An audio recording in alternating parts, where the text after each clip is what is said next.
पावसाच्या संदर्भातील बातमी सविस्तर पाहूयात। पुण्याच्या एकता नगरमध्ये आता पाणी साचायला सुरुवात झाली, तर लष्कराचे 105 जवान एकता नगर भागामध्ये तैनात आहेत।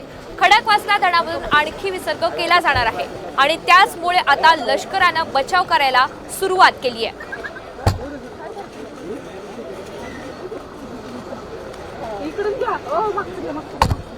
काय मागचं ती पण बोटच आहे।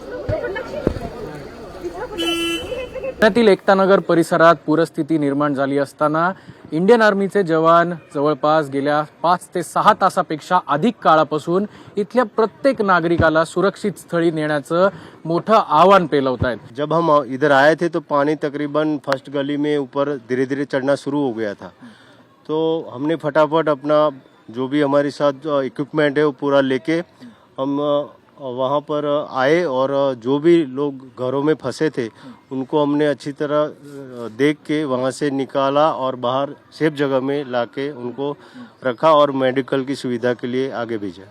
आम्ही सुरुवातीला जेव्हा इथे आलो आणि जेव्हा पाणी चढलं त्यावेळेस आम्ही ज्यावेळेस बोट टाकली त्याच्यानंतर फर्स्ट रेस्क्यू आम्ही एक काका आणि काकू होते त्यांना केलं। साधारण त्यांचं वय 55 ते 60 वयोगटातील असतील। ते लहान मुलं होते, काही कामानिमित्त त्या बिल्डिंगमध्ये आलेल्या लेडीज होत्या, त्या सर्वांना आम्ही सुरक्षित स्थळी पोहोचवलं आणि आतापर्यंत आम्ही तकरीबन 15 ते 20 लहान मोठे सर्वांना रेस्क्यू केलं। कॅमेरामन आदर्श कटकेसह अक्षय बडवे, साम टीव्ही न्यूज, पुणे।